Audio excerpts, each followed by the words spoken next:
Oh. Hello, Councillor Buttery and Councillor Tomlinson. Could you just confirm you can hear us, please?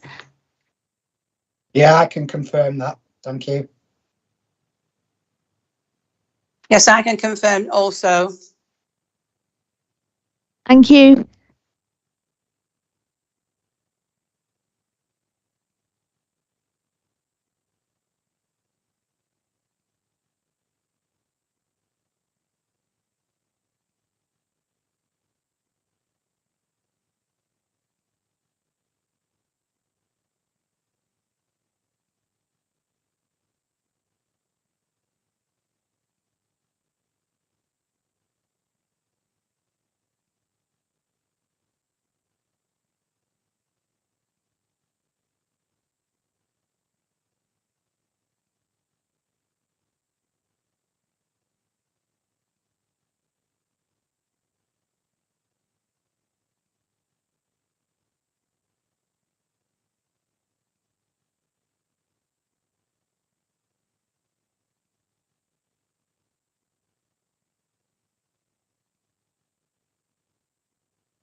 Good evening, everyone. Good evening on Teams. Thank you for joining us. Hi, Carol. Thank For you. those of you who don't know me, my name is Councillor Carol Wooldridge and I'm the chair of this meeting. Councillor Jackie Mort is the vice chair. Members of the committee are present here at the Civic Centre. Also present with me are our officers required to support the meeting. Other members of council present in the Civic Centre should switch on their microphone to indicate if they wish to speak and to switch them off once they have finished speaking to avoid any feedback. Members who have dialed in via Teams are asked to keep their microphone on mute. Please use the raise your hand function to indicate a request to speak and mute your microphone once you have finished speaking. Reports will be presented by officers and then debated in committee. Once committee has considered the report, I will then invite comments from other members present. Please note, this meeting is recorded and live streamed live on YouTube. The web link for this is displayed on the agenda for the meeting. I'll now move to the first item on the agenda. Do we have any apologies for absence? Yes, Chair, we have apologies from Councillor Suthers and Councillor Forrest. Okay, thank you. Minutes of the last meeting. I have the minutes of the last meeting here, held on the 15th of September 2022 for approval. Do we have a proposer and a seconder? Can I propose those from the chair? Yes. Okay, Yes, Chair. I'll propose those then. I'm I'll happy to second second those, it. Chair. Yeah. Thank you. So can we confirm that they're approved? Yeah. Yeah. Is that all right? We are actually waiting for our independent person to come, but I think he's been held up in traffic, so. No, that's fine, Chair. There's 3 of you here, so you Yeah. can and confirm the minutes. That's Yes. fine, okay. Item 3, declarations of interest. Does anybody have any declarations of interest for the meeting? No. Okay, thank you. So item 4 is a request to appoint an independent person. We have had one of our independent persons stand down who's worked with us for a long time. I think we should minute our thanks to the good work exceptional work that Mr. Parsonage has done in the past. It's been really helpful. And now we need to decide whether or not we appoint another member to replace him. Can I pass over to you, Dave, please? Yes, Chair. Thank you. This is hopefully a relatively straightforward report. What we're seeking approval for is to start the processes for the appointment of a second independent person. As you've already referred to, Chair, Barry Parsonage has now stood down. He was independent person for a good number of years with us. We still have David Haley, who's been with us for a couple of years now. Now, the independent person, this is a role that was introduced by the Localism Act. And by statute, you're required to have at least one independent person. The role has various aspects to it. The views must be sought before standard committee makes any decision about any complaint about a member. The monitoring officer may choose to speak to them when considering a complaint at initial stage, and the practice in South Ribble has always been to do that. And also the member complained of may choose to speak to the independent person for advice. If, as I say, we have one independent person at the moment, so we are legally compliant, but having just the one independent person can cause difficulties if that person happens to be unwell for any length of time, or if that person happens to have a conflict of interest, we would struggle. That's why it's good practice and has been our practice for a number of years to have 2 independent persons. So the proposal is that we start the process of seeking to appoint a second independent person. The process is we need to advertise the post, we'll carry out interviews, and the final decision actually rests with full council. So at this stage, all we're seeking is approval to commence the processes to appoint that second independent person. For the sake of clarity, they're not paid a salary as such, but we do allow for reasonable travel expenses and the like. Thank you, Chair. Okay, thank you. So really all we have to do is decide whether we want to let you go forward with the process of. Yes, yes. So are we in agreement with that? Yes. Yeah. I'm in agreement, Chair, yeah. And I've got a nod from Councillor Jones there. Thank Yeah. you, Councillor Jones. So we're in agreement with that, and that can move forward. And yeah, we can then have our full committee again properly, can't we? Yes. Thank you, Chair. Okay, so thank you for that. Item 5, report to Standards Committee, investigation and hearing procedure. So this relates to the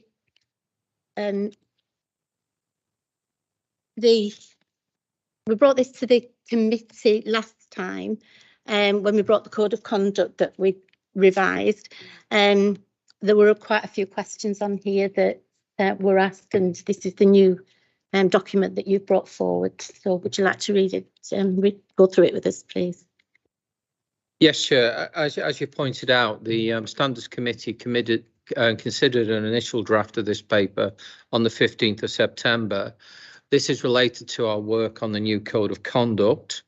On the 15th of September, committee was happy with the Code of Conduct, and that will be subsequently reported to full council for adoption. This document, the intention is that once you're happy with it, this document will also go to full council for approval. On the previous occasion, on the 15th of September, which was the first time the committee had seen the draft document, members had a number of comments and queries. You recall, I think Mr. Haley raised 1 or 2 issues, and Councillor Ogilvie, who was a substitute, also raised 1 or 2 issues. What I have done since then is try to address those issues. The changes that have been made, I'll just take you through them. Firstly, we've included express reference to the Deputy Monitoring Officer. Previously, it stated complaints should go to the Monitoring Officer. Now it also clearly states that in the absence of the Monitoring Officer, complaint may be made to the Deputy Monitoring Officer, myself. Following the comments, there's been just a general tidying up of wording, trying to make it a little neater. One of the concerns last time was that there was no mention about when a member complained of would be notified of a complaint against him. There is now a paragraph in the document headed notification of subject of complaint, and that says the subject of a complaint will only be notified of it should the decision of the monitoring officer or an independent person be that the 3-stage test and public interest test have been satisfied and further action is required. If you recall, the report set out or the 3-stage process. It's for the monitoring officer and the independent person to assess whether the basic hurdles are overcome. It's only if they are that then the member will be notified. At the moment, members tend to be notified all the time, and the monitoring officer feels that generates a little bit of unnecessary work, and it's just another unnecessary burden. The general principle behind all of this is trying to simplify and streamline without in any way jeopardizing the rights of the member who's complained of. We have included, in addition, I've included something specific about the right to challenge a decision. If you recall, essentially, if a standards committee makes a decision against a member, finds an adverse finding, there's no ordinary right of appeal as such, but there is a right to challenge in the sense that potentially he or she could bring a judicial review action, or they could possibly refer it to the Ombudsman. That's now been included in the document. Previously, and if you recall, I think it was David Haley last time referred to the fact that the old procedure had a few provisions in which hadn't been included in this document. They have now been included. So, for example, on page 19 in your papers, there's a paragraph headed Maintenance of Confidentiality by Members, which is basically saying any member involved in a complaint is strongly recommended not to speak to the press about the complaint whilst the complaint is still being dealt with. We can't absolutely ban it, but, you know, in the interests of the council and all members, we strongly encourage members to maintain confidentiality. And then on the same page, further down, anonymous complaints. This is something of a contentious issue, but what we now say is if a complainant has asked for their identity to be held, the request will be considered by the monitoring officer at the initial assessment stage. As a matter of fairness and natural justice, the members should usually be told who has complained about them and receive details of the complaint. However, if the monitoring officer decides to refuse a request by a complainant for confidentiality, they will offer the complainant the option to withdraw the complaint rather than proceed with his or her identity being disclosed. And the monitoring officer will balance the public interest in taking action on the complaint and whether that outweighs the complainant's wish to have his or her identity withheld. As a general rule, complaints shouldn't be anonymous, but there may be exceptional circumstances, and that's really just designed to cover that.